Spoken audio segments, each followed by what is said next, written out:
Remember when this was the best delivery method for music? Remember when this was the best delivery method for supplements? Every industry evolves and improves with new breakthroughs in science and technology. Here at Numi, we've used a proprietary technology to solve an issue that's been around since nutritional supplementation began: the problem of absorption. So many of today's supplements are less effective due to their inability to be absorbed naturally by the body. Using our own proprietary hydrostat nano delivery breakthrough, we reduce the particle size of critical nutrients smaller than ever before, allowing them to absorb in your mouth while swishing for 30 seconds or more. Glutathione is your body's master antioxidant. It's responsible for boosting your energy, detoxifying cells, reducing inflammation, and boosting the immune system. If glutathione is so amazing, why have you never heard of it?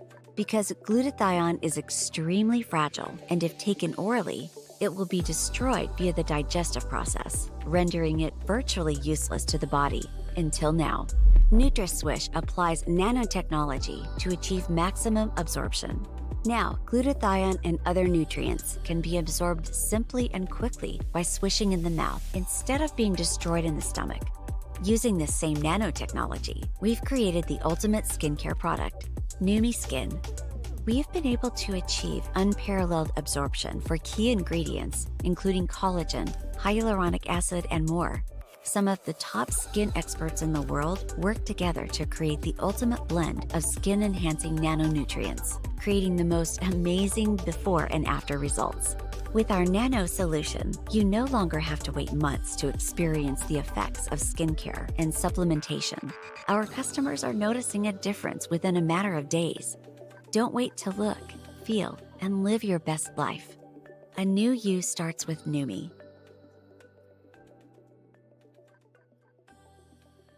Hi, welcome back to another Dr. Shanté video. This video is basically sharing what I do for general health maintenance. Well, in addition to just eating healthy, I take supplements. I take them habitually. The first supplement on the list is a multivitamin. A good multivitamin from A to zinc. That is what I take. I take it in the form of a hair, skin, and nail vitamin, but a multivitamin is suffice. The next thing is I take omega-3. I don't do the fish oil cap. I do this in a liquid because this is one of the 3 macronutrients that we need, right? We need carbohydrates, proteins, fatty acids. Okay, that's how I do that. In addition to taking a probiotic, I take prebiotics. I may take the prebiotics more frequently than the probiotics, and I can go over later the why to that. And I also take digestive enzymes. Those are the main things I take. Additional supplements that I take a superfood powder, and I have this much of water inside of the bottle before I put like 1 or 2 teaspoons of that powder in there. I'll make a separate video talking about it because it has so much benefit, but this is also something that I use on a daily basis.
So I'm getting ready to go say goodbye to my cousin.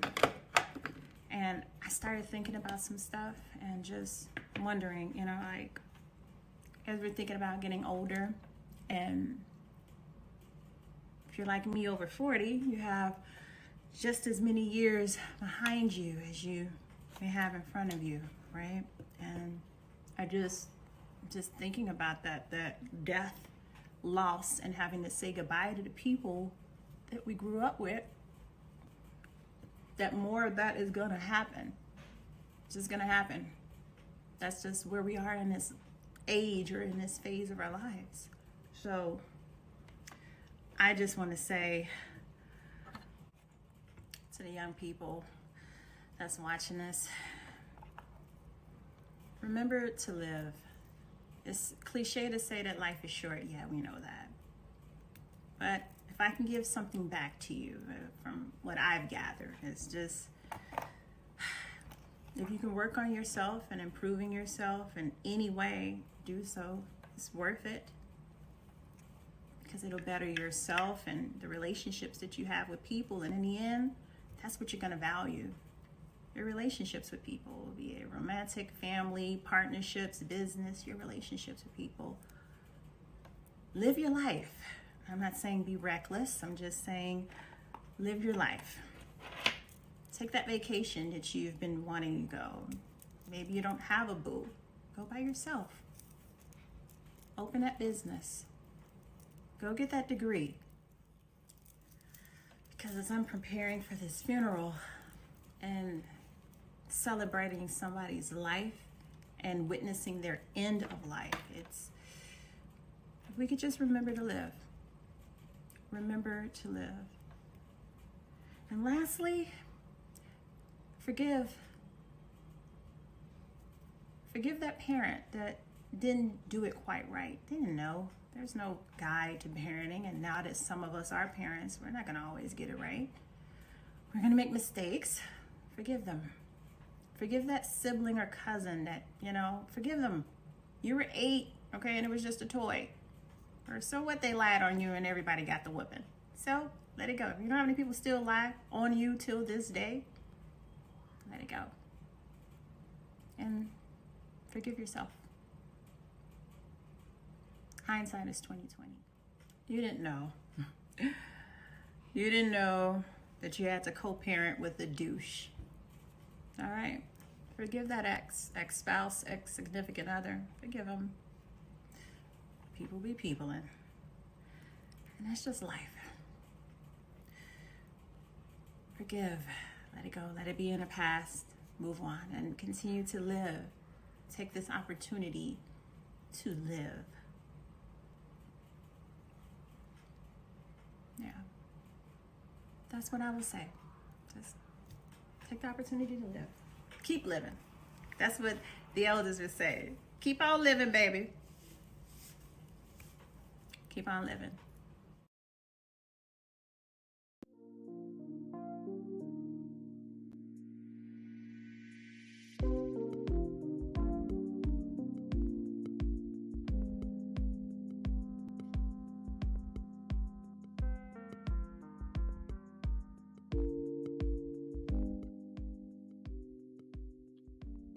The definition of a holistic view is that all aspects of people's needs, psychological, physical, and social, should be taken into account and seen as a whole.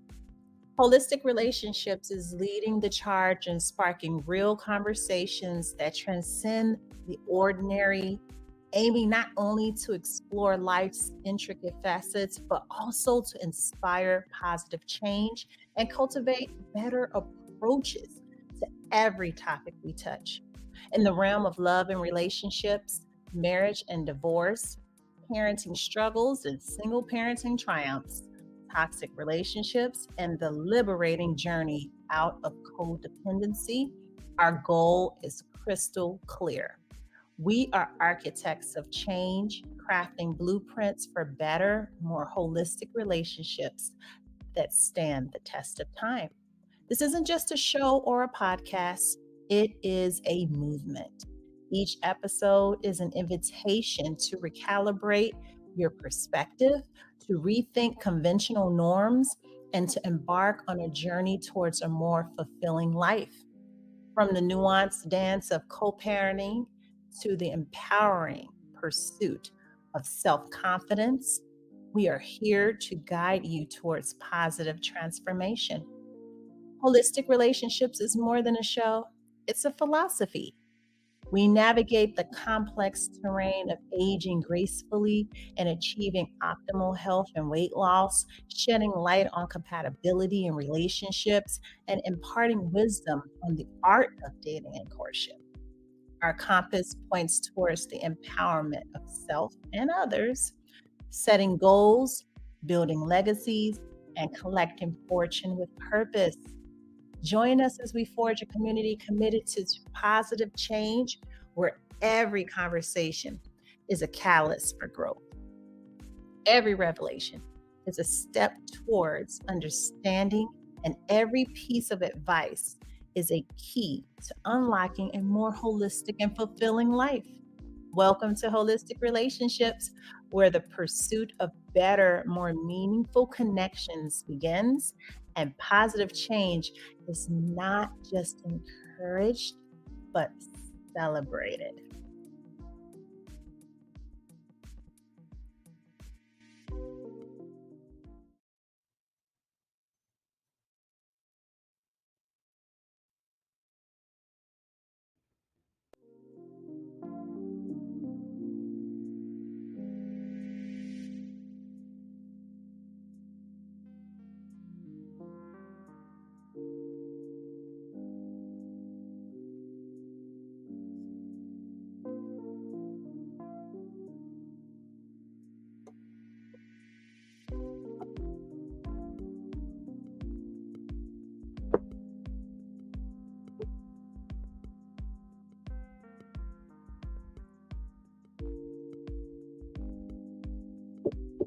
Welcome to the very first Holistic Relationship. I'm Dr. Shanté, and I have been waiting for the right moment to launch this show. It's bigger than a podcast.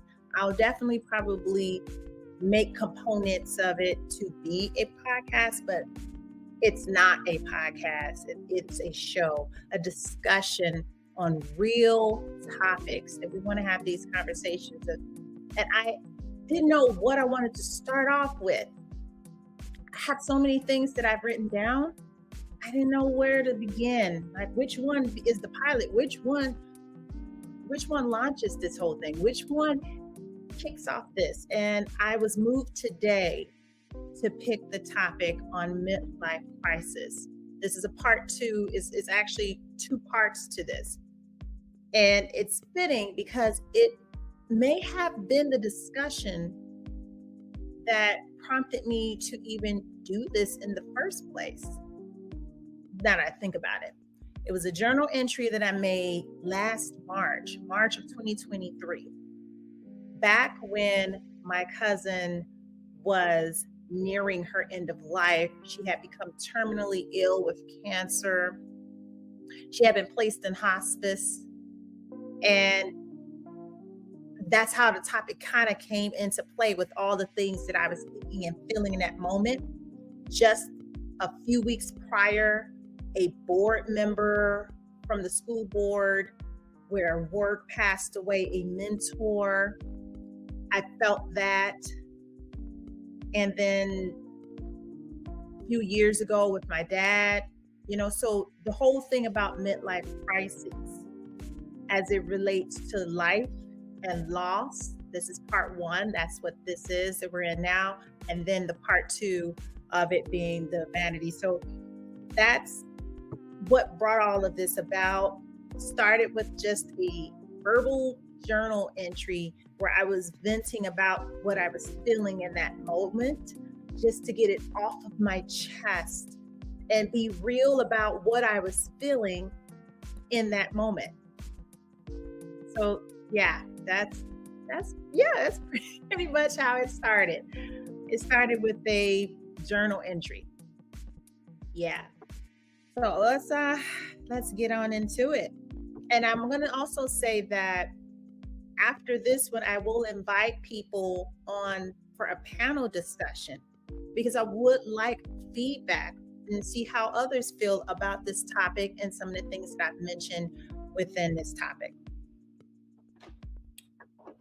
So we're realizing our age, and the people around you that you grew up with, your parents, cousins, siblings, passing on when they're at their end of life. Ugh. It's evident that they're at their end of life, and you're having to face that. Being in this place of, oh my God, people that I knew, people that maybe you went to high school with has passed on. Granted, we're not promised tomorrow, and any one of us can leave here after 3 days of life. I've had a child that passed on. After 3 days, he lived for 3 days. I have a family member now that's 102, going on 3. So you never know what your destiny is, how long you're going to be walking this earth. We don't know that. It can be as little days as a few days or over 100 plus years. But what we're talking about specifically here, and it brings your own mortality in question when your loved ones are coming to their end of life. Because death is so permanent. My family member, my cousin Tammy, that passed away last April. I mean, she had a hard life. And it was one of those lives where she was kind of out there in the streets. And we used to always fear about her not coming back.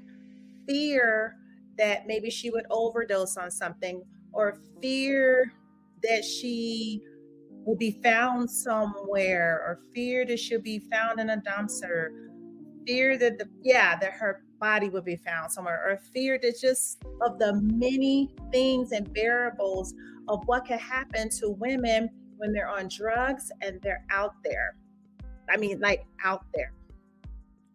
That was her life, and we did fear that she would come into our life and come back, come into our life and come back. But I will say, oh, she was such a wonderful family member that would help you in any way she could. She helped all of us. And it was always such a pleasure and a privilege to see her, to interact with her at family functions, with full of life and full of energy. She loved life. I mean, contagious laugh, distinctive laugh. And I really do miss that. I just miss hearing her laugh. So I knew that by the time I got to this topic, that she would have passed on. And maybe I waited for that reason because we were preparing for her. Just seeing how this, when you get to an age where the people that you grew up with and around you, and she was only 10 years older than me. Only 10 years older than me.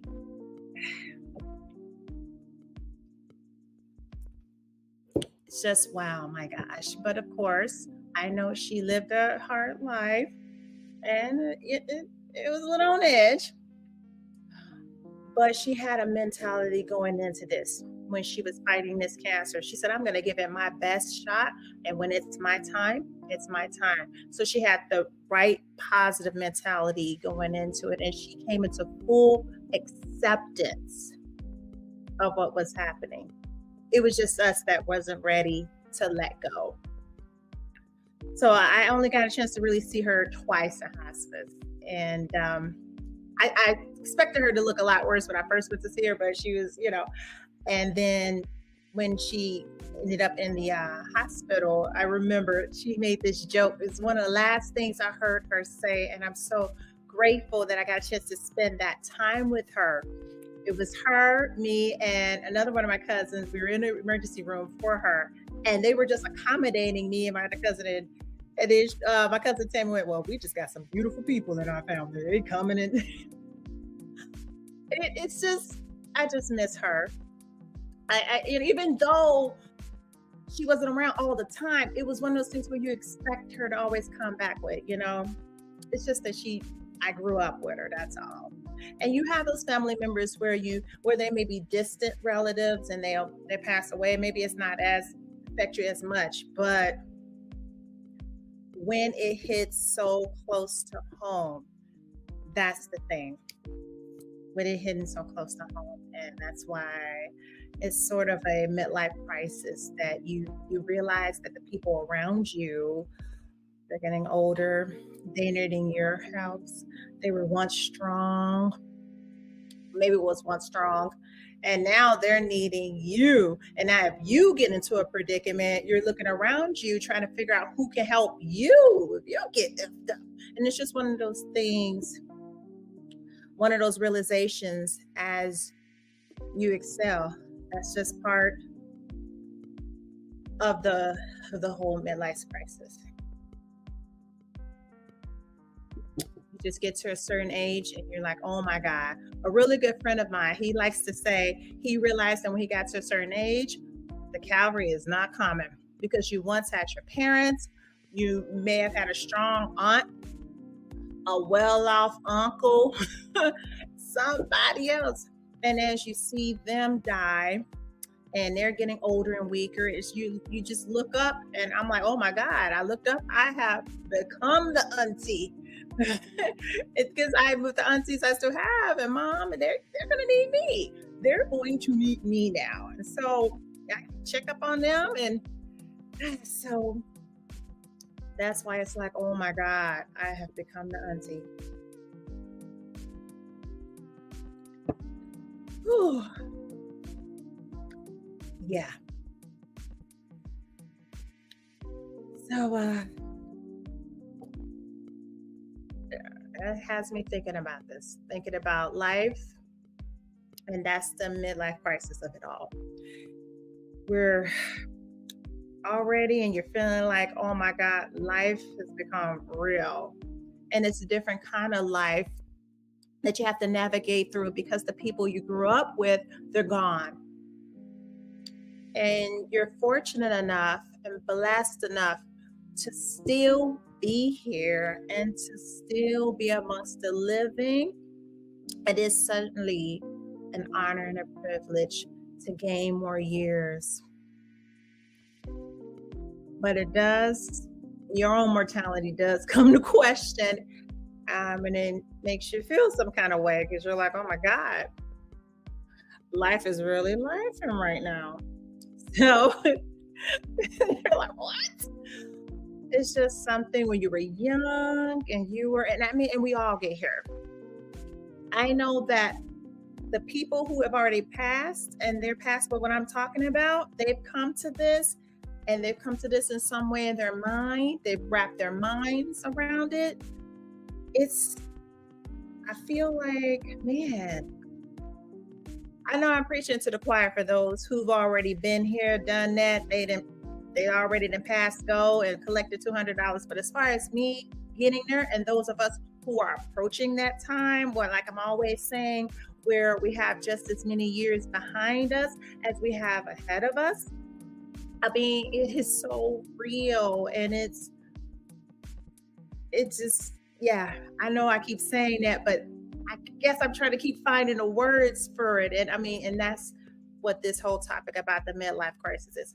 And we're just trying to figure out what life is now, what it's like when you're in your 40s and your 50s and you're in your midlife. Yeah, if you say 50 isn't necessarily the midlife crisis when you have average life expectancies in the 60s and 70s, right? So if they're passing around in the 60s and 70s, then midlife is what, 30, 35? Are we in a new senior citizen? Just all jokes. But wrapping your mind around the people who are close to you and those who are older than you, and as you're aging, and there are people, and it was something new for our family last year. It was new for me, certainly in our family, new for our generation, that we had someone that was so close to us that was nearing their end of life. And it doesn't matter what she did in her life, because the first thing people would say, well, she was using them drugs. And even if she wasn't, there are plenty of people. And I mean, a 3-day-old baby didn't have all of that going on. This person, that life, that soul was just as innocent as they came, but it came into this life with its complications in life, and he had to come to his end of life. And that is just something that's just with all of us and with all things, getting to that end of life. And it definitely, again, it brings into question your own mortality and just being able to be grateful for your life and trying to remember to live each day, to make each day count, and do the things that you want to do in your life because of this very thing, that end of life. With death being all around us and with death being a part of life, that being the reminder to live your life and to do what you want to do. When it's done, it's done. And when you see other people get to this place, that place of their end of life, I remember when, my dad passed, I just miss calling him, miss talking to him. That board member that passed, my mentor, he was 70, but my cousin was just 51. My dad was just 61. Again, no bearing, it's on the ages. We don't know when we're living it, but it's really something. So yeah, this is the midlife crisis discussion and topic for this holistic relationships, midlife crisis, observing end of life within your own generation, colleagues, peers, family members, when it's close to you. But not to say it couldn't happen at any given stage, but specific to it being close to you when you're coming up into the age when you're going to see more of it and you're going to see more death as you are privileged to continue on in this life.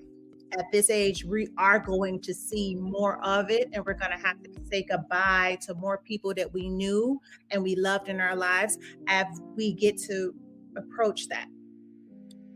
So that's the reason. So next week, next part 2, of midlife crisis as it relates to vanity. When you're fit and you was fine and young and everybody was paying attention to you. And I'm talking about men and women alike. That's the next topic. We got to talk about it.